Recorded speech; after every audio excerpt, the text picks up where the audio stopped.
I should probably pull it up on my computer as well. Grab this bit. Peter, put the table way far away from me. Oh, ow, ow, my ow.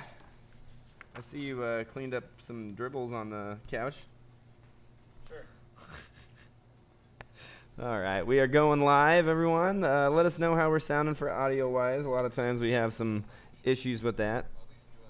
And make sure that my volume is Logan can go ahead and hear it on his own computer at this point. Turned all the way down.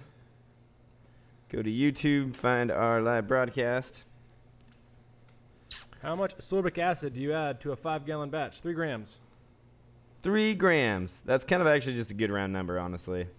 It's like ascorbic acid has such a high flavor threshold that it's kind of hard to overdo it. So you're pretty safe if you add extra, but yeah. Basically, it's like one of those things where it's having a minor impact on your pH. You have to add like 15 grams to actually taste anything.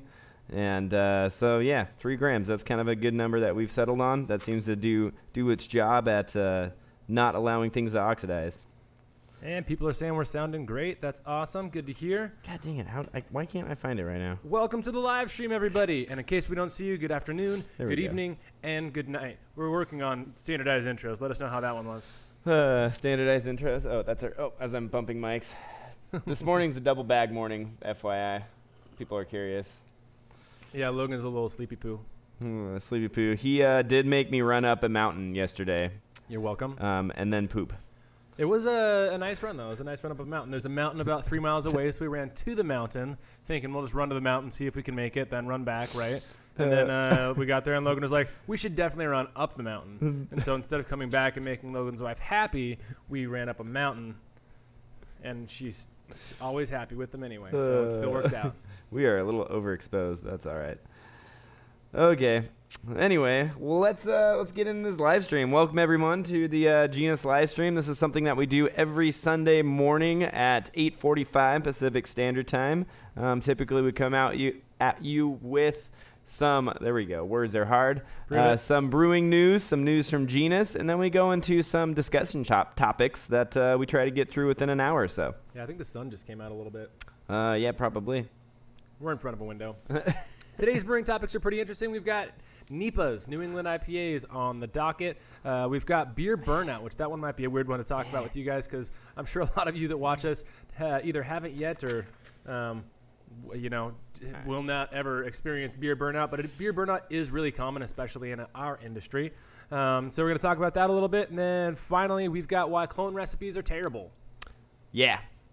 Well, I mean, that just kind of goes with everything, but...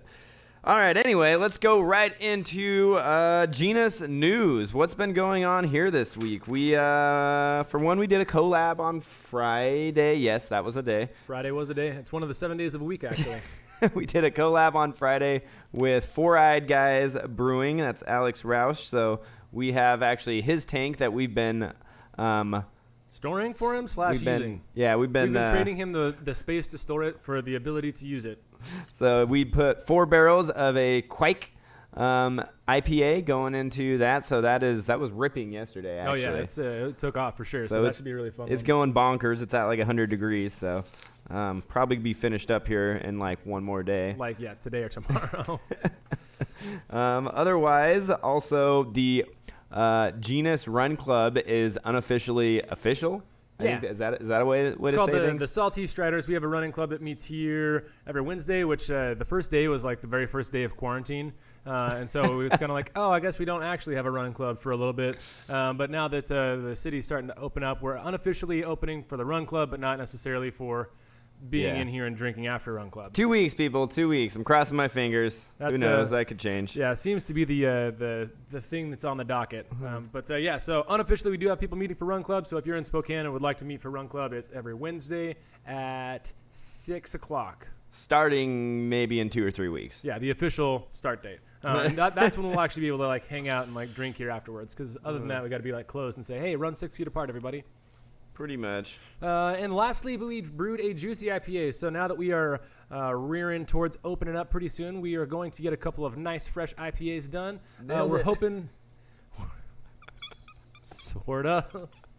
Sorry, did not mean to distract you. You forgot to yell Kobe. So now that we are almost ready to open up, our state is kind of relaxing the shutdowns, and we are easing back, especially on our side of the state where we're very much less densely populated than the busy side of the state. So when we are able to open up for half capacity, we want to have some super, super fresh IPAs on tap, and that's why 2 of them were brewed this week. So otherwise, in general beer news, speaking of reopening, 3 miles due east of us is completely reopened business now. Yeah, we are, for those of you unfamiliar with where we... Yeah, it's into really a weird perspective, but yeah. Yeah, I feel like we're losing business because of that. But for those of you who don't know where we are geographically in our state, we're in the state of Washington, which the other side of the state of Washington is close to the ocean, and it has really, really big cities, and they are very densely populated. Our side of the state is very not so densely populated. We're on the outskirts of a sort of big city, but then where we are is like very, very close to the state border, and so Idaho is like a stone's throw that direction, and Idaho is fully opened up. And so all the businesses like 3 miles away are like, hey, we can open, let's party. If we would have kept running for another 30 minutes yesterday, we would have probably ended up in Idaho. Yeah. It's that close. And drank there. So those businesses are officially reopened. I know they did put they had to do some kind of health inspection and stuff to get reopened, but definitely heard from a lot of people this weekend that they were all heading over there to actually be able to sit down in a restaurant, have a beer, have some food, and feel normal again. So yeah, that's hopefully kind of a that cool means thing. Normalcy is coming soon to us as well. Craft Beer Week, that's the thing that happened. That is a thing that happened this week, and it is sadly coming to an end. I believe this is the last day of it? Yep. Today is the last day. Today is the last day of Craft Beer Week. We had a fantastic one here. We actually ended up brewing a bunch of 5-gallon batches and throwing those guys on tap. We've already had like beers. Yeah, 9 beers this week. It was 9. Yeah, I was gonna say we already have 2 days that we released 2 different beers. 4 or 5 beers that, as of like Monday, have already come and gone. So it's been a blast. We've only had beers on, for 2 days at a time, and they've been kicking. So and we love to be able to do that, to be able to like put out beers that we know it's going to be a one-off. Like, hey, we thought we did a really good job on this beer. It was a fun experiment. And by the way, it's not going to be around so much, so for very long. So you better come in and get it now. And then the customers that know to follow us on social media, I think have fun with it too, because they're like, oh, sweet, I get a beer that I'm never going to have another chance to drink. Yeah, and Craft Beer Week to me is actually a great opportunity to give back to the community that supports, small breweries like us. And, for instance, we threw on a, 10+% barley wine yesterday. That we were using as the keg for our doorstop, just because we were letting it kind of condition in a warmer environment. So we were using it as a doorstop in the brew house for the last 8 months. And threw that on. It was a 5-gallon batch. And we said, screw it. We're doing, we can still only do cans to go, but we're charging $6 a can for a 16-ounce can of barley wine that, like, is really good. Yeah, I don't know how many of you out there go out and buy barley wines on a regular basis, but that's a pretty stupid good deal compared to what you're going to see elsewhere. So, it's just kind of our way to say, screw it. It's really not going to lose us any money by not upcharging the hell out of it, and that's kind of our way to give back to people. We want to give you a unique opportunity to taste something new and get on the experimental train with us, and we're going to make that happen as affordably as possible. Perfect. That's it for our beer news. I think now it is time for the Beer of the Week. Boop, boop. Beer of the Week. Boop, boop. Definitely should have triple bagged this tea. Which is on top of it. Is this a style? This is not BJCP certified yet, is it? Yes, it is. Oh, it is? Oh, they changed it? Yep. New England IPAs. Peter, England IPA based on all your research, what BJCP category does this fall into? Based on all my research, that is category 21B, and then there's a sublet. So under 21B, there's all the specialty IPAs. You got American IPA is the first thing in 21, and then all the specialty IPAs, which include like Belgian IPA, black, brown, New England, red, rye, and white IPA. So New England IPA is 21B New England IPA, and it's a fun style. And that's it. That's all you got. I was leading into you to, I don't know. History says a modern craft beer style originating in the New England region of the United States. Alchemist Heady Topper is believed to be the original example. and inspiration for many other interpretations that grew in popularity in the early to mid 2010s. Brewers are enjoying them. Yeah, so this is actually something I think we hit on. Golly, that was a while ago now. It was probably a year and a half ago, maybe even 2 years ago. Yeah, we hit on of the whole. So the evolution of the New England IPA into the hazy IPA, in the sense that Heady Topper was kind of the OG, fantastic beer, but unlike what people expect of New England today to be just like super, super hazy looking like orange juice, that beer actually, when it was canned, it was hazy at the beginning, but even today still will drop bright in the can after 3 or 4 weeks in the can. So that's kind of contradictory to what people think they are, and yet that is where the inspiration came. But kind of burst this whole new style of like making beers that are a little bit less bitter and really, really juicy. And then the whole hazy train that came on beyond that, we've just taken it and gone to a whole new level. A lot of people say that we've actually just, at this point, we're making fun of the term IPA because we're not making bitter beer. Yeah.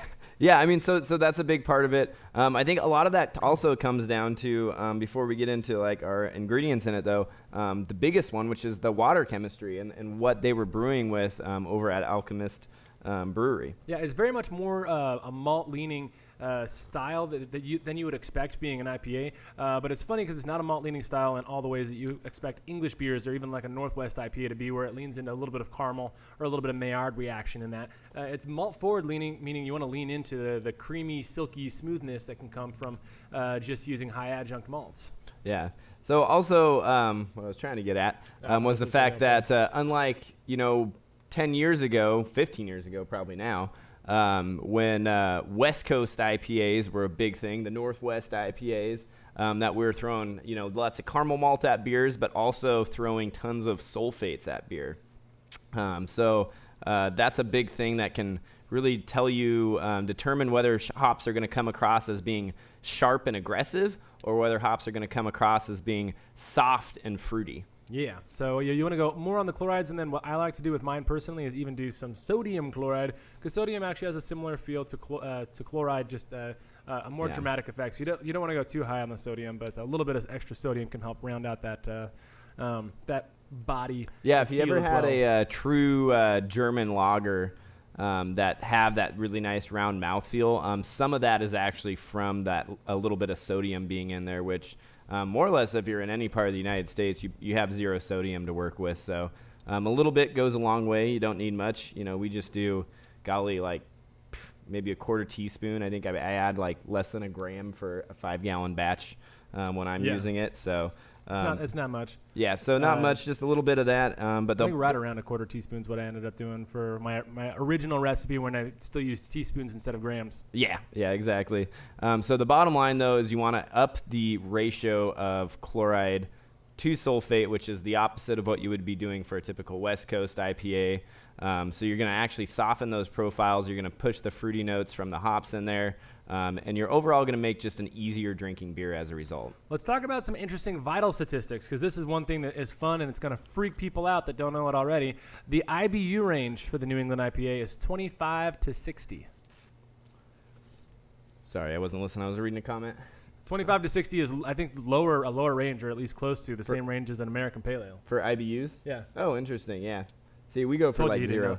Yeah, well, we say it's 0, but then when we throw those Whirlpool editions in, it definitely gets out there. But we're not aiming for a bitter beer overall. Yep.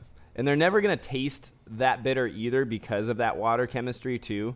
It's not going to taste like a West Coast 60 IBU beer. You're probably going to actually, the realistically, you can half those IBU numbers for what your perceived bitterness is actually coming across as. Yeah. So realistically, 20, 10 IBUs even, something just really, really low is what you're going for. Yeah, we typically just throw giant Whirlpool editions in. So there is that. And so now are we on to the hop of the week? Yeah, let's go into the hop of the week. And I think you chose a great one, actually. So Peter chose Mosaic for the hop of the week for the New England style beer. And I think this is a great one because you can use this hop by itself. And every year, Mosaic actually varies quite a bit. That's a lot of people can see that as a negative, but I actually see that as a positive, especially in beers like this, because each crop year, even from just different farms, Mosaic has a very, very wide range of flavor profiles that it throws. But regardless of that range, you will get a really nice balanced profile either way. So you're getting a lot of times more oil content, more variety of oils within one hop variety, which is why Mosaic works so good as a single hop. It is the daughter of Simcoe and Nugget. I actually remember when Simcoe first got popular, and then I was hearing that this Mosaic was going to come out shortly after. This is at the boom of like all the people trying to go crazy about these big fruity hops. But I thought that Mosaic was going to be really, really similar to Simcoe, where it comes across with some citrus and pine and a little bit of that like more assertive side, a little bit of dankness. But Mosaic actually has a mosaic of flavors, Mosaic of flavors, yeah. Where it can come across anywhere from like mango to some citrus to blueberry is a really common one that you hear. Very, very fruity. Yeah, like the 17 or 18 crop, one of those was like super, super blueberry. Blueberry bomb. 17 crop, yeah. Where I feel like the 19 crop that we've been working with is kind of back to more of that black tea herbal quality to it. So yeah, it varies a lot, but either way, that variance is fun because it means that you can make different beers with a limited amount of ingredients on hand. Yeah, and this is a really good one because it's relatively high alpha, and so basically when we think of the best type of hops to use in a New England IPA, we want that hop that if you added everything into the whirlpool, you'd still get a phenomenal overall flavor. Just like when we did our milkshake IPA experiment with the Julius versus Citrus, some people asked if we dry hopped that, and we didn't. The only addition that we did was a giant whirlpool / hop stand addition of Equinaut, which kind of falls into that same range where it's got a good amount of bitterness, tons of fruitiness, and just a general pack of flavor that can be extracted all in that whirlpool edition without having to do any like staggered boils. Yep. So while we're on the hops, let's just talk about our hop additions. Generally, we don't recommend actually adding any kind of bittering addition whatsoever. In fact, I wouldn't recommend adding hops anything more than about 15 minutes to the end of the boil. Honestly, there's no point in a beer like this. You're losing the flavor that you're trying to hold on to. So we really recommend either doing one or two late additions, really loading up on that whirlpool edition, if not multiple whirlpool editions, and then don't be afraid to hit that with another big dry hop. I mean, to put things into perspective for 5-gallon batches, which is what probably most of you are doing out there, target for somewhere in the range of a half pound to even 12 ounces of hops, which might sound like a lot, but yeah, enjoy yourself with. It'll end up being better overall, and I wouldn't add more than an ounce or two of those to the actual boil itself. Yeah. The most of those should go. I would probably throw 3 to 4 ounces in as a whirlpool addition, and then have at least another 3 or 4 ounces as a dry hop addition. One of those ideally being a biotransformation dry hop addition. Yeah.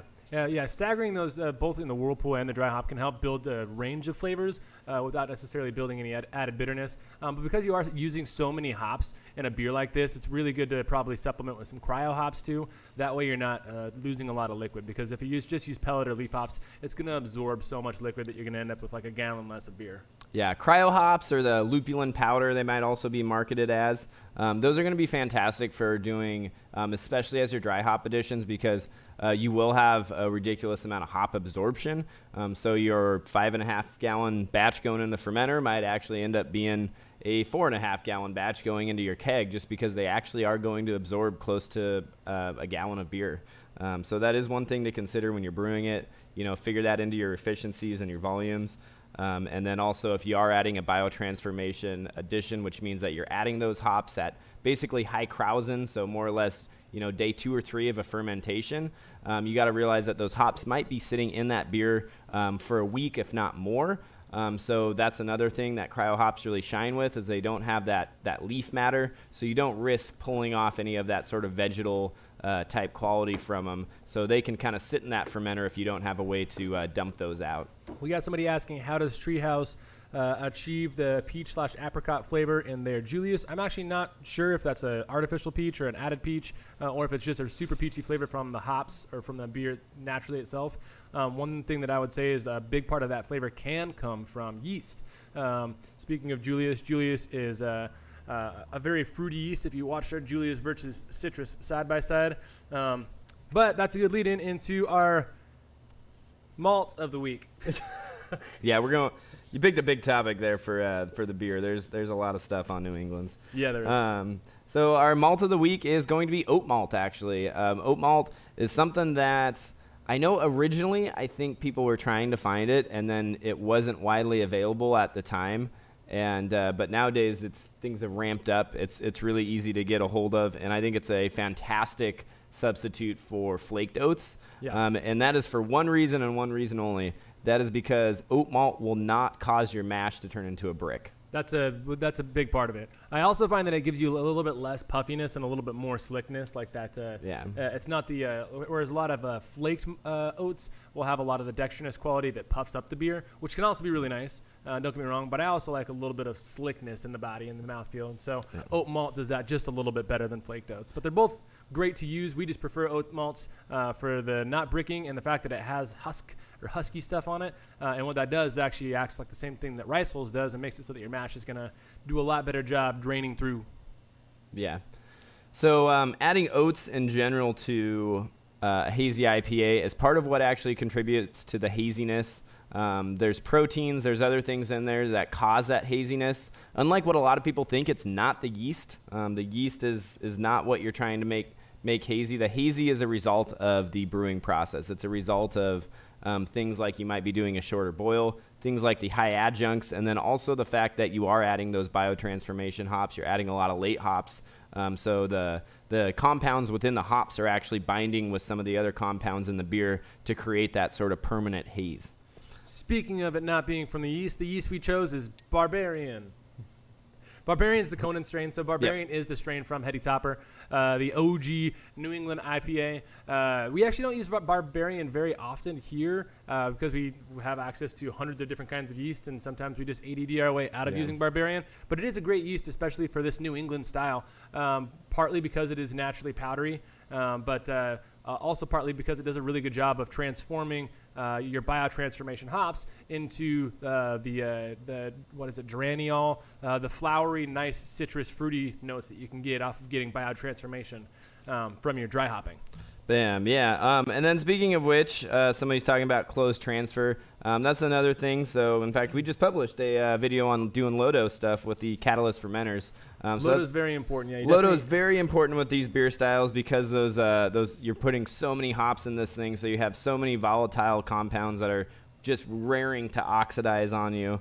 And so, yeah, definitely try to keep your transfers as closed as possible. Try to drink these beers as fresh as possible. And then just overall, just keep in mind that you want to minimize as much oxidization post yeast pitching as possible. Yeah, and somebody wants to ask, how do you do that when you bottle condition or can condition? A big part of that is just trying to keep everything as Lodo as possible during fermentation. We also recommend ascorbic acid. Ascorbic acid is really good for helping buffer against oxidation. And then just when you're going to bottle, try to be pretty quick about it. They also make oxygen scrubbing caps, which will help. If you can do any sort of spunding with whatever fermenter you have, that's basically going to carbonate your beer just a little bit, and even having just slightly carbonated beer going into your bottle conditioning will also help scrub out that oxygen. Plus, if there's just a little bit of oxygen, it's not the end of the world, because the fermentation process that's going to create the carbonation in the bottles or cans will also do some scrubbing for you. So those are kind of the three different things that will really help your bottle or can conditioned hazies taste good. And we actually did a video on how can conditioned hazies are really good. So and I think the other thing too is don't be afraid to sort of push that envelope of, is my beer done, when it comes to bottling or canning up a hazy, in the sense that, my advice for most homebrewers coming in is oh yeah, let the beer finish out. If it sits in the carboy for another week or fermenter for another week, it's not really going to hurt anything. It'll just kind of help it clarify and do its thing.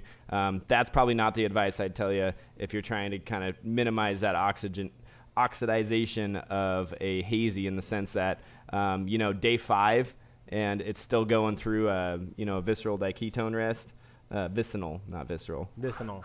There's an N in it. Diketone rest. It's like the beer might not taste completely finished, but get that in a can as soon as that fermentation is complete.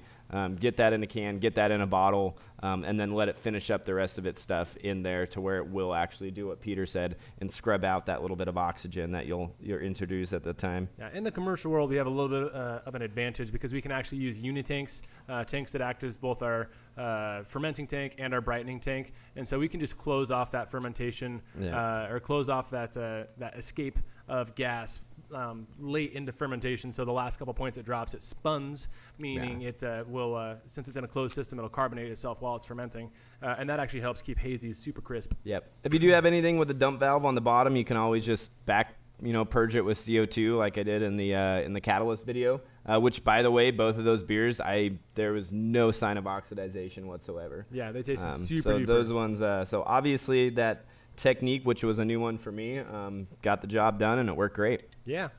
That's pretty much it for our New England IPA segment. If you've got any extra questions, feel free to comment them on the side or just send us messages asking about those. Now let's go to a topic that this one's going to be weird to talk about, especially to a bunch of beer drinkers. Bunch of beer drinkers, and that is overcoming beer burnout.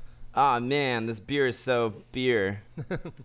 This is something that a lot of you guys may not have experienced before or may not even think you'll ever experience. But in the industry, we are surrounded by a lot of people that are surrounded by beer all the time. And so I know people that, I've seen getting into being like, for example, a rep for a brewery or a beer company, meaning it's their job to drink beer and sell beer all the time. And when they first get into that job, they're like, oh, this is great. And everyone envies them because they get free beer. They get to give out free beer. They get to be, basically Santa Claus with this big old sack of goodies tramping around town, tromping around town and giving out beer. And it seems like a really fun job. But the thing that the people don't realize is when beer is your job and it's your life for several years, there is such a thing as beer burnout. Even people that are close to Logan and myself, my wife included, experience beer burnout just because they're surrounded by beer all the time. So our topic is overcoming beer burnout. Let me know if you've ever experienced that or know somebody who has experienced beer burnout. Boom. Tip one. Should we go on a tip one for beer burnout? It just happens often when breweries are pitching a similar beer. Oh, okay. And then we got also can happen to brewers who brew similar beers all the time. Okay. Sounds good. Yeah, those Go things. for it. Go for it. Apparently, I'm just okay. We're cool. Yeah, that's it. So things that might cause this to happen to you in your area, if there's big beer crazes that you're not, let's say New England IPAs come out. That's kind of a good one to talk about because every brewery is brewing New England or hazy IPAs. Let's say all that's around you is New England and hazy IPAs. So you might be saying that's a hazy IPA, and that's everywhere. Stay classy. Okay, tip one. We can go to tip one. It's fine. I like tip one. I feel like that's just a great way to get into this. And that is try brewing or try drinking some lagers. Lagers are, honestly, these days are so hard to find. Yeah. And lagers are really the sort of back to basic essence of beer. Trying to find a good German lager, especially when we're, in our area of the world, which we're just inundated by IPAs every day. Hazy's all day or day. Yeah, basically. Try to find something because I think what you'll find is that you find this beer that is so much easier to drink. The flavors in that beer aren't in your face. They're much more delicate. You actually have to look for flavors. You have to pick them out. It's going to test your palate a little bit instead of just wrecking it. And you might find that, wow, beer really is good. I don't have to throw the kitchen sink at it every time. And lagers are also probably one of the hardest beer styles to actually brew as well. Absolutely. So yeah, try to find a really good lager. I think that's not only a good idea for just testing your palate and trying to get a quality beer that doesn't necessarily have a lot of flavors. But all in all, I think they're really good for resetting your palate too. Because when you get into craft beer, a lot of times people think, what's the next biggest and best and most alcohol, most flavor, juiciest, adds the fruit, makes a blueberry crumble kitchen pie, whatever kind of flavor. Lagers are super, super clean, so they're also going to serve to reset you a little bit, which kind of leads into tip number 2. which Logan already read and is prepared to talk about. Totally read tip number 2, which are what? Lower your expectations? Yeah. Oh, okay. Yeah. Okay, so this kind of goes with when I first got into craft beer, and I know a lot of people have this similar experience.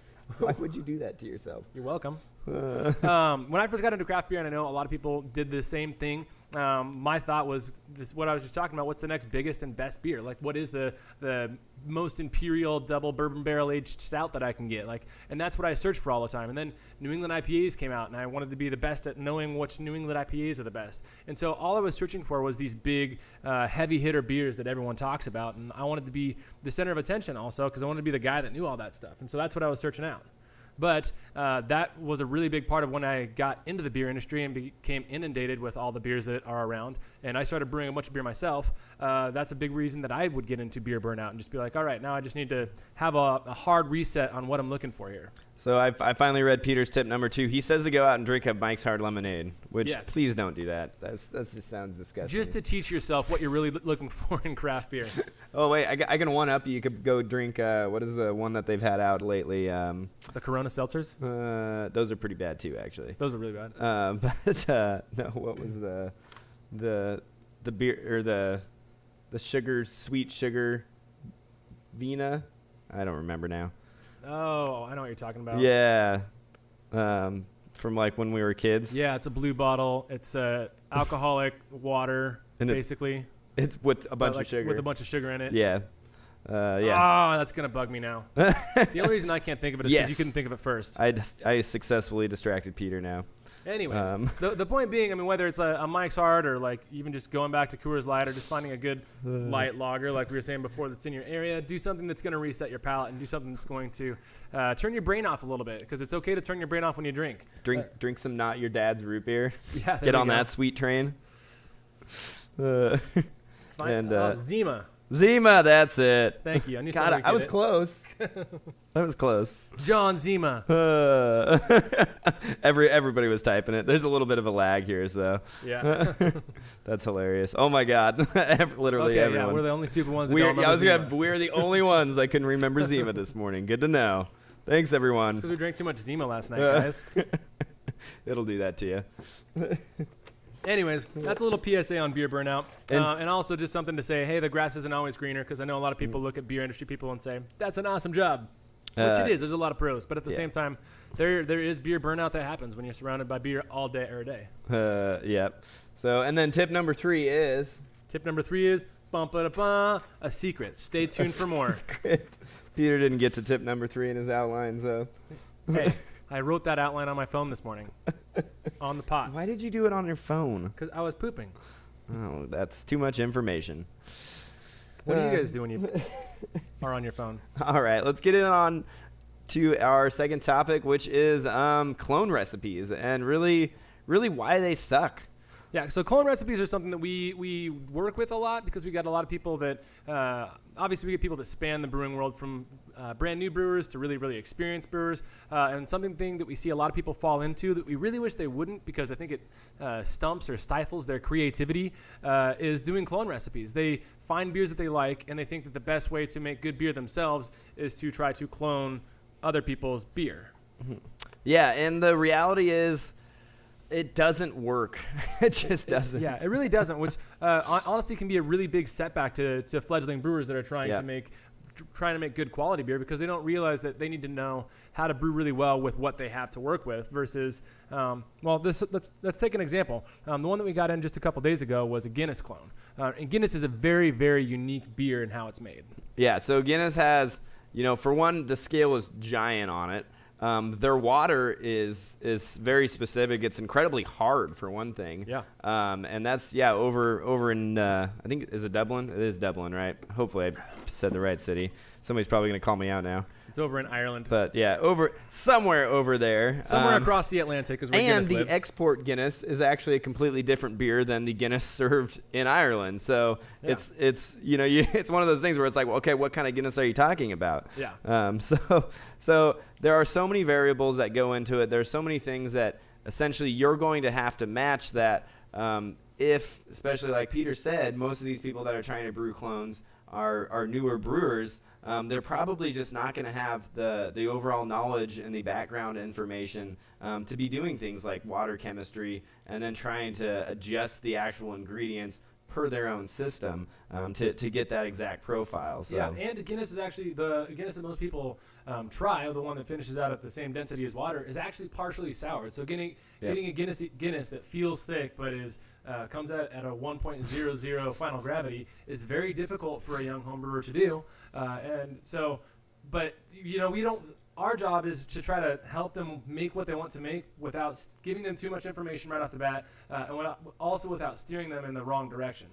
So in general, that just makes it really hard for us to help develop people in their skills if their first thought is, how do I make this exact beer? Yeah. So, and then I think, the next thing too is that trying to clone a recipe isn't the best way to learn ingredients. It's not the best way to, like Peter said, grow as a brewer. Instead, what I usually try to kind of redirect people on when they're thinking about cloning something is they'll come in with a beer in mind. They say, "Oh, I really love this beer. I want to remake this beer, right? I want to brew this beer at home." And where I usually redirect them is it's not so much, okay, let's make this exact beer. I try to kind of give them a 20-question thing of, well, what did you like about that beer? And then I ultimately end my questioning with, okay, what would you change to that beer if you could change something? And then we have a start. We have our building blocks to take a flavor profile that somebody's trying to achieve. We have the knowledge here in the shop, which hopefully you've got a local homebrew shop around you somewhere, that then you can actually work with your shop. You can get something built up, and it's not going to be that exact beer, but it's probably going to be something that the customer ultimately goes home, enjoys more, learns the ingredients better on, and ultimately at the day has great beer to drink and feels better about themselves because they actually created something unique and something different than what everyone else is doing. That's your cue. That's enjoys and fix what other people are doing, just like we said. So that's generally my take on clone recipes. It's just basically trying to redirect someone to be more creative and end up with a beer that they enjoy more in the end, and hopefully learn faster and learn how to create their own flair, their own pizzazz, their own pizzuncle. Hey, there are 122 people watching right now. Every single person that's watching right now should give a thumbs up to this video right now. Because there's only 11. What's the deal with that? Yeah, come on, guys. Also, thanks for watching. Yeah. What? We're ending right now? No. Well, no, we're not ending. I was just saying I appreciate everyone that's watching currently.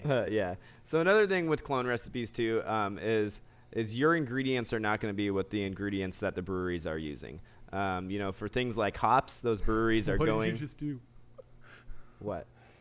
We Amazon Alexa the iPad or something like that. Oh, okay. I have no idea what just happened. So for hops, the bigger breweries they're buying entire fields of hops. They're blending those hops so that they have very specific oil contents to use. That's what they're using for the next year or two.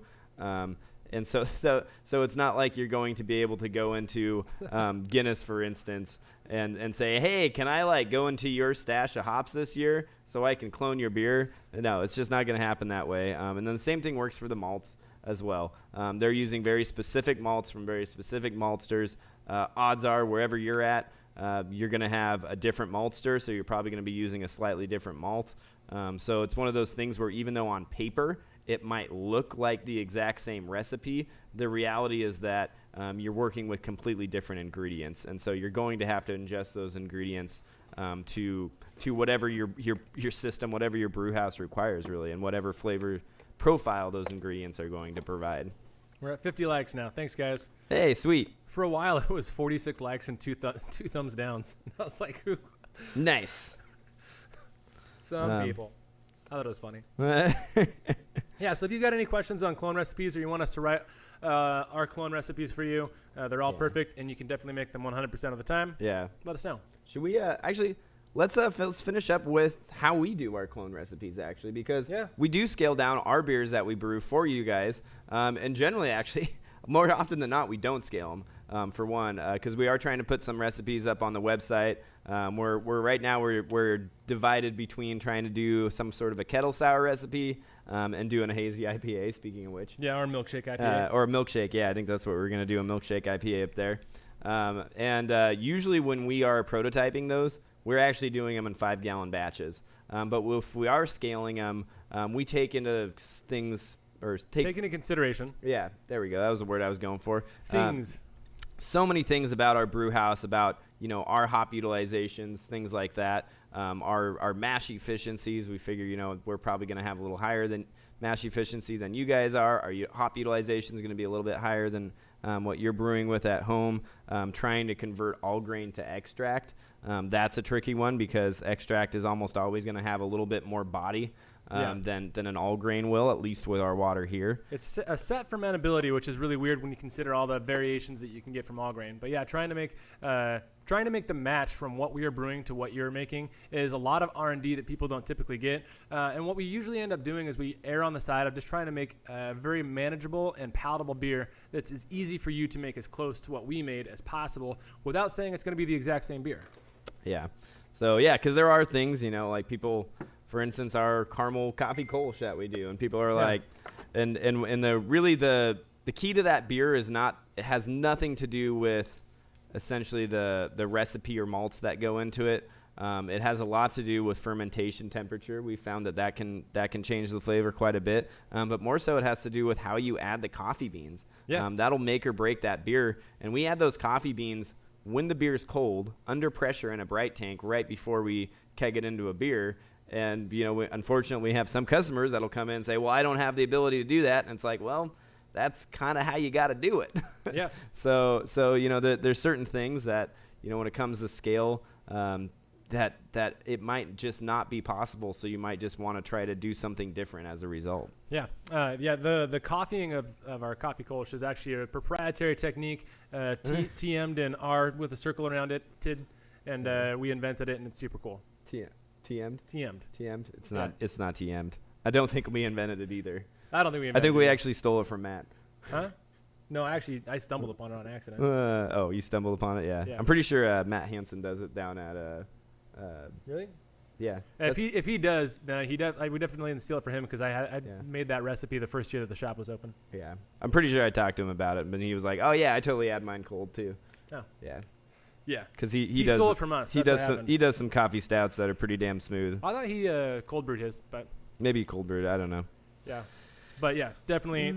I figured it out on accident one day by myself, and then somebody else probably did it before me, but it was my own experiment, my own grit and guile. Yep.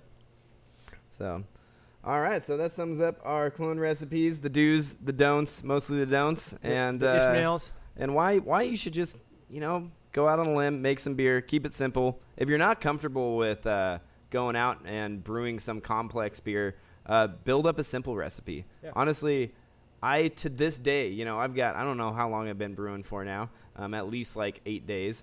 And so my experience is that the simpler the recipe is, almost the better the beer turns out. Yeah. Because instead of focusing on all the ingredients going into a beer, I focus much more on the methods of how I'm making that beer. And as a result, I end up making better beer. Try to make some really good smashes. Yeah. That's a really good just kind of way to hone your brewing skills. And you first of all, have to hone in water chemistry because you don't want to make that mash too alkaline. And then, you just focus on fermentation and try to make some really good beers as a smash. Yep. And instead of muddling ingredients, you let certain ingredients shine through. Yeah. That's find out what malts another are your great favorite. thing. Yeah. Ooh. You do like things like when we stumbled across that Best Malls Heidelberg malt. That's probably our favorite malt now. Yep. So, bam. Okay, well, let's open this up to for some questions. General questions at this point in time. God, there was some right at the beginning, too. I need to go back and try to find. Scroll. Someone wants to know of which party am I an official member? I'm official member of that's the, why your shirt. Yeah, of the Nat 20 D&D gang squad. So we I don't know if we actually have a name. But my name is Zac Efron in D&D. I'm a human bard and probably the best human bard of all time. So way down in the comments, if Brian is still listening, they were asking us which type of extract we prefer. I'm guessing They're talking about dried versus liquid. I'm a dry fan. I think. Are you the same? Yeah. Oh yeah. I did dry over liquid all the time. Dry. We use Breeze if that matters. Yeah, I prefer dry because of two things. One, it has a better shelf life on it, so it doesn't tend to oxidize as fast. The liquid extract tends to oxidize and darken in color pretty rapidly. Honestly, within a matter of like 3 to 6 months, will darken up on you pretty fast, and that could be the time before it even gets to a place like us. That could just be sitting in a warehouse somewhere. Whereas the dry malt has a much better shelf life to it. But also the dry malt tends to sort of float and clump on the surface when you're trying to mix it in. So you don't have to Hawkeye it as much and make sure it's so you don't have to be quite as paranoid about making sure there's no heat on the bottom of that at all. So less scorching issues. That's why I prefer it. Someone says, what about the Brewdog beers from the officially published recipe book? I thought that was kind of a silly thing when they published that, saying they're giving over the keys to the kingdom. Now, recipe books by themselves they're a great not silly for Brewdog. Yeah, I'm sure they're making tons of money. But in terms of those being clone recipes to Brewdog, which Brewdog makes some amazing beers, it kind of makes me frustrated that they distribute as much as they do over here, because all the Brewdog beers that we can get in our stores around here are old and bad by the time we get them. But what makes Brewdog beers so good isn't necessarily those recipes. They are a really good starting point. But calling them clone recipes is the part where I'm a little bit like, that's why I don't like it. That's why I don't like they said they're giving away the keys to the kingdom because it's the recipes. The things that make their beers so good is process. They have the ability to do amazing things with their hops, and so they can infuse their hops to their beer in line, which is something that's very difficult to do on a small scale. But it maximizes hop flavor without making you use a ton of hops. Bam. Keep going. I'm reading through our comments. I'm trying to find more questions. Sour beer with only acid malt. Yes, that's possible. You will get, if you do a sour IPA with 2 pounds of acid malt, you'll get the tip of the iceberg when it comes to the souring flavor. 2 pounds of acid malt by itself isn't enough to make it really, really sour like you'd expect a proper kettle sour to be. But it'll definitely be tart and it'll be pleasant. So 2 pounds is definitely a good starting point. If you want to get to that deeper acid kind of flavor, you're looking in that 3.5, probably even 4 pound range before your pH starts getting down into that 3.8 to 4 range, where you're going to really start to get that extra lactic tartness. That said, acid malt is better than just raw lactic acid, because acid malt has other acids on it, which makes it a more complex way to sour versus just adding raw lactic acid. Yep. Yeah, no, we actually experimented. God, that was a while ago. I experimented with doing very small amounts of acid malt, and actually found that 12 ounces in a 5-gallon batch was pretty much that threshold of actually noticing it, to where when I did 12 ounces, it got to the point where I just ever so slightly noticed a tartness, and it wasn't so much of like, oh yeah, this is a sour beer. It was more of, hey, I added some hops to a beer, and instead of coming across as being like, well, I'm trying to think of being like, orangey, right, or lemony. They came across almost more of like a pineapple-y character, because those pineapple fruits are naturally more acidic. So just had the ever so slightly touch of tartness. So, if you want to have something that's lower, then yeah, maybe a pound, maybe a pound and a half. If you want just a slightly tart thing, and then work your way up from there. But acid malt is beautiful and fun to play with, and like Logan said, adding a little bit of acid to help actually push forward the hops that you're going to already get is a great way to, first of all, have to use less hops, because you're getting the same tartness, the same acidity that's going to make up for not being a super high IBU beer. You make a dynamic beer and open up the world to a whole different flavor range with just the adding of acid malt. Someone said they can't seem to get their hazy IPAs. They can't seem to get their NEIPAs as hazy as bigger breweries. And I can follow that one up also with someone saying, what's the best time to add hops for biotransformation? Those two things can be tangential. They can both work together. Adding proper biotransformation dry hopping can be one trick to making sure that your NEIPAs stay hazy. And the best time to do that is actually at high Krausen. So when your beer is really, really ripping, the first couple days when you see that Krausen hit its peak, that's when you go ahead and throw a bunch of hops in there. And then this might also be an obvious one, but don't find your boil. Yeah. if you're still finding your boil, then it'll probably be less hazy. And also the pictures that the commercial guys are putting out, they make them seem more hazy in the photos. So so unless you're actually drinking the beer side by side, don't always believe the photos that make it look like orange juice. We took one of those photos. It was beautiful. And and it shouldn't be. Yeah, don't start adding like what is it? People add flour and stuff to their beers. Please, yeah, don't start adding flour. Please don't do that. You can always up your oats and flaked wheat. You can go up to 40% adjunct. If you do that, you will lose efficiency. So just know that you'll have to make bigger overall beers. Yep. But you can go up to 40% adjunct, which will definitely be a good step towards making your beer hazy. Yeah. Between that and the biotransformation hop additions, if you're still not hazy, then there's something going on. Maybe it's your water. You could have a lot of calcium in your water, so you could start with more neutral water. Add a little bit of salt, table salt. That can be helpful too. Kind of a random one too, but something that probably people overlook is using the lightest base malt possible. Oh yeah. That's so we use the best malls, Heidelberg malt, also the Thomas Fawcett, the Halcyon malt. Is that from Thomas Fawcett? Yeah, that one's delicious. Yeah, so trying to use super light base malts that are at the least below 2 Lovabond, if not even closer to 1 Lovabond, will actually, that's a big difference, obviously, be from 2 down to 1. So keeping that as light as possible will actually accentuate sort of the way the light kind of bounces off and the perceived haziness of a beer. Any hop recommendations for passion fruit notes? Ooh, passion fruit. I feel like that's going to be one of the Australian or New Zealand ones. Yeah. So I'm not super familiar with. Passion fruit. I'm trying to think. Maybe if it's still available. I haven't used any of the new crop beer. It's actually been like 2 years since I've used it now. But the one that comes to mind is one I put in a Kolsch, which was Pecco? Pecco. Yeah, that was the one. So if you can get a hold of some Pecco, that would actually be. I would probably try to blend something with like Equinaut or even Brew One, and I would blend those with like a Hallertau Blanc, so that the white wininess can help push or a little bit of Mandarina in there, even. Help build the passion fruit with other flavors too. Yeah. And off the top of my head, can't think of the exact perfect hop, but somebody actually put in a comment which is really interesting to me, which is talking about using K97 for hazies, which we actually had a conversation yesterday about. That's on the docket. Because if we do a milkshake, we're trying to figure out the best dry yeast for it. So it's going to be between SO4, K97, and S33. So that's probably going to be something we experiment with and find the best one that works for you. But I think K97 is definitely one of those top runners there. We have not used the Lalaman Voss yeast, so I can't really speak to the pitch rate. Oh, I have some on order though. Apparently we have some on order though, yeah, so we will get some in the cart, Voss heat, and we'll go ahead and later this week we should have some. In general, we recommend just pitching a whole packet if it's the 11-gram packet. That said, you can pitch the one packet if it's Quake. You can pitch the one packet for up to 31 gallons. We've done a single Imperial pitch for their Voss for a 1 barrel, and as long as you're fermenting super warm and adding a bunch of nutrients, it'll rip through it. The 4-barrel batch that we just did, we did the Quaking blend from Imperial, and we used 5 of those Imperial packets for a 4-barrel batch. Yeah.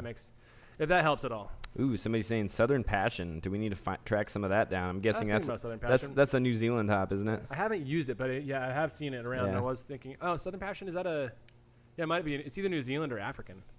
Oh, interesting. Motueka, that would also be another good hop for passion fruit. Best yeast for New England. For life. Best yeasties. The best one we made was actually with the Chico strain, which I think goes to show that it's not all about the yeast. With that said, like we mentioned earlier, Barbarian's the OG, but Barbarian's actually going to be a fairly cleaner strain.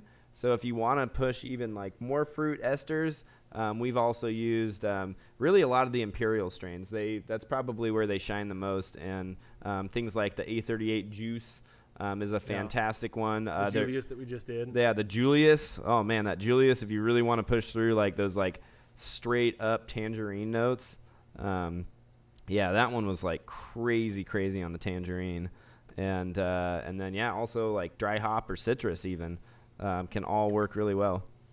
So. Someone's asking about pressure fermentation. We pressure ferment, or at least kind of pressure ferment on a lot of cases. I have an issue with using corny kegs to pressure ferment, and that is that corny kegs themselves have a lot of small parts, especially if you're doing an IPA or IPA style. Those small parts are like just hazards for getting hot particles or any sort of protein break stuck in there, which makes them kind of a pain in the butt to clean. It also makes it a pain in the butt to transfer your beer out of the keg after pressure fermenting. Unless you're doing like a half batch too, yeah, that's just like that's I mean, we've racked on into cornies like really super early as sort of like a pseudo secondary, like racking onto them on like day 4. Basically spunding. And then letting them kind of spund. But that's yeah. I mean, you're spot on. It's all the sediment you're getting, all of the hop particulate is just gonna wreak havoc on your poor cornies. Yeah, spunding is probably our most common practice here, in the sense that we do more or less an open fermentation. You know, we've got a blow off going for the primary part, and then as soon as we see that attenuation drop to, you know, say 60% somewhere in there, and we start seeing that fermentation really slowing down, at that point we'll close off our valves, we'll throw a spunding valve on there, let her finish up. Once we hit terminal gravity, we'll just crash right in that same vessel while it's under pressure the whole time. So someone wants to know our thoughts on brewing 99 beers in 99 weeks as a YouTube challenge. We probably already do way more than that. I would say we're easily brewing 2 beers a week. The problem is videos on it. That's the better question. The problem is having the resources to spread those all into different videos, and also having the organization to have those all be good grain of glass. We are working on it. We will probably reach a stretch here in the near future where we're pretty close to brewing a new beer every week, but I don't know about it being a cohesive challenge just because we don't know if we're ready to take on that workload. Once I get approval from our personal accountant to get Ryan to edit some more videos, I will do that. So, Peter, has your mom been, thinking about that? Well, we have a meeting in like 2 hours, and so we can probably ask her. Oh yeah, that's right. We are doing a meeting today. Peter's mom is our accountant. Yep. That's a locale IPA recipe. Is it okay to add the monk fruit to the fermenter? I'm not 100% on that. Actually, we've only added it as back sweetening because that's the easiest and safest way that we know to add it. Since it's non-fermentable, it's probably okay to add it to the fermenter, but I just don't know how that would change things. Yeah, I think you can add it at any time. I don't see it changing too much. I don't know. I just don't know if the heat breaks it down in any way. Bam. Somebody's saying they can't get bottles. That's not a good deal. Hendrik, you want some bottles? We'll send you bottles. The shipping will be more than the bottles themselves, I'm sure, but we've got bottles for you. Yeah, Conan's, people saying that. Ooh, processed fresh strawberries. Bam. Talking about adding them to secondary. So I'm not sure. Tyler is asking about adding strawberries to secondary. I think you're kind of confused maybe whether or not they might infect things. If they're frozen, they still can. Let's just kind of put that on the table. Yes, they're still going to have contaminants on them, but the levels should be fairly low. If you're going to drink the beer at home, you're probably safe. With that said, if you are worried about it, it never hurts to put them in a separate container. Add a little bit of metabisulfite in them and let them sit for a day just to kill any other microbes that might be in there. I just pasteurize them. Yeah, or you can pasteurize them too. Yeah, strawberries don't really have because much. it can also condense the sugary bits and all the flavory bits. And so by pasteurizing them, even just bringing them up to a boil for a little bit, you can kind of concentrate the flavor. You make a little bit of a strawberry syrup that way, and then they don't smell as nice. They still smell great. They just smell more fake strawberry instead of fresh strawberry. No, strawberries. We need to get some actually. We need to make some strawberry beer here. Can you overdo a dry hop? Someone's asking about getting some nasty flavors from dry hops. That can happen for a couple reasons. Number one, your hops are slightly oxidized. Number two, you can just be adding too much, but then bigger than that, they can be sitting for too long. The vegetal matter on the dry hops can actually make a difference and make it a little bit nasty bitter. So we personally don't recommend dry hopping for more than 3 days or something like that. But the thing to do is if you've got nice fresh hops, you want to maximize the flavor, you really got to find a way to make sure that the beer has the time to absorb all that hop flavor. Yeah, we've definitely done dry. We've done dry hops where we put it in a dry hopping tube or something like that, and then when we pull the dry hopping tube out, the middle of the hops are still untouched by the beer, and we're like, well, that was kind of a waste of money. Yeah, and that's ultimately, I think you get to a certain point where if you're throwing a pound of dry hops into a 5-gallon batch, are you getting that much more flavor? Not really. So that's the other thing, and as well as pulling that vegetal matter. But that's why the big boys have all those tools that make it so that they can dry hop in line. We did do that extract batch once though. That was actually drinkable. that Yeah. had like 2.5 pounds of hops in it. So Never do this to a beer. yeah, that one was surprisingly drinkable, but we could definitely taste that vegetal matter. So yeah, when you start adding ridiculous amounts of hops that you should never be adding to a beer, it'll be there. It's part of the course. Design the beer so it works with it, I guess. Bam. Red lager. 3470. 3470. I don't know. Either one should be fine. Yeah, they're all fine. If you got temp control, the S23 will work just fine as well. If you don't have temp control, 3470. Bam. What causes smells? Sulfur smell. What causes sulfur smell when you're brewing lagers? The yeast actually produce sulfurs. It's an intermediate compound that they create when they're fermenting / metabolizing. And the best way to get rid of the sulfur is, number one, you can just wait. Number two, if you get this in a keg, you can actually bubble CO2 up through the bottom of the keg and try to get it out the pressure relief valve. What that'll do is it'll off-gas a lot of the sulfur, so that's a good way to get rid of it. But yeah, time and bubbles. Or if you're doing a Czech lager, a little bit in there ain't gonna be the end of the world. That is actually part of the beer style. So, can you bottle with table sugar? You can bottle with table sugar. Just make sure that you're boiling it up like you would your other bottling stuff and mixing it in. It's slightly less eatable by yeast. So if your yeast are like a little bit sickly and dying and you've been in secondary for a long time, maybe stick with corn sugar. But yeah, table sugar works fine too. Yeah. Super easy for yeast to eat. Anything special for Quaker oatmeal in your hazy? Nope, it's pretty much all the same stuff. Yep, Quaker oatmeal works. Pretty much all the same. You can just buy it a lot cheaper in bulk from a homebrew store. That's what most people don't realize. Yeah, it's actually cheaper from the homebrew store. We both have oatmeal, but ours is cheaper. Well, it kind of depends on the homebrew store, I guess, but yeah. At least from us it is. Ben, thank you. Sweet. Corey's got temp control. Yeah, throw that S23 at it. It'll be good. Either one. We're at 131 people watching. Thanks everyone who's tuned in right now. Bam. Oh, there's a truck pulling up outside. That's Trecon. That's all right. Well, thank you everyone for tuning in today. For those of you that just tuned in, please throw a like down in the little thumbs up thingamabob. Yeah. Or hit the thumbs down one. We don't really care. It does all the same thing. Do it on the thumbs up because it makes us feel more popular. Ooh, here's one last question. So let's use this question as kind of a wrap-up question. Oh, did you get the top cropping? Because that was actually asked higher up there. Oh, was it? Oh, yeah. So the top cropping. It just popped up on mine. Yeah, actual top. Well, there was that was the second time I was asking. I missed it the first time. Oh. But top cropping, if it's a true cropping, it's different than harvesting. Where harvesting is you empty your beer and you get that layer of sludge that's full of yeasty on the bottom. Top cropping is actually getting the yeast off of krausen, and the best way to do that is to design a system that captures it during fermentation.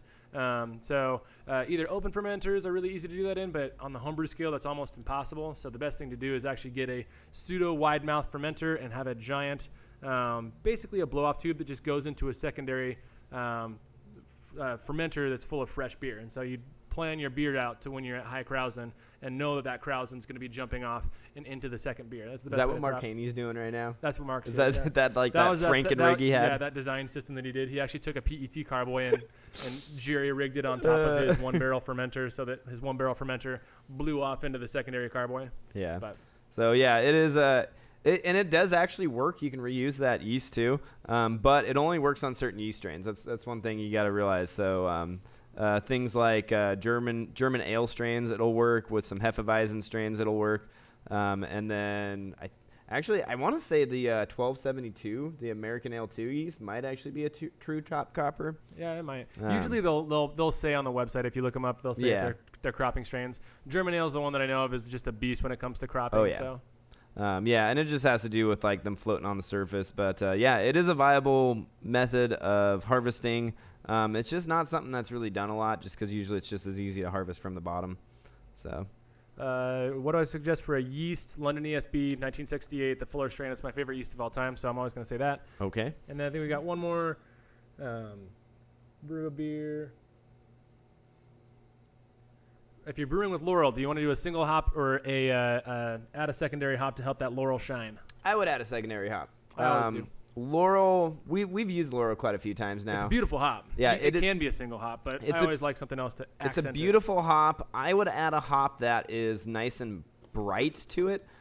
So something Something like Amarillo, I think, would actually go really well with it to just sort of balance it out. Azaka, actually, the 2019 crop of Azaka was tasting really good. So something that's kind of bright, a little bit kind of zesty notes to it. Amarillo also has some of those like kind of drier pineapple-y notes as well. So something to balance out the herbal quality of Laurel. Yeah. So, all right. Well, that's it. We're going to go ahead and get open up. Thank you, everyone who tuned in. Tell your friends and your parents that we do this every Sunday at 8:45 a.m. Pacific Standard Time, so they can join us and have a lot of fun with us next week. And then Logan's going to finish out the closeout. And I'm going to finish. While I stop the stream. Peter's going to stop the screen. Hey, everyone should subscribe to our channel if you are not already. I see there's still some people tuned in. So, yeah, go ahead and put that little subscribe button on.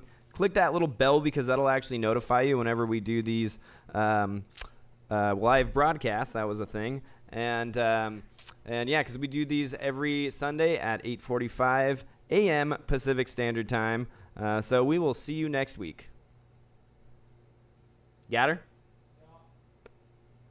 Almost. What? You didn't get her? No, I got it. Okay.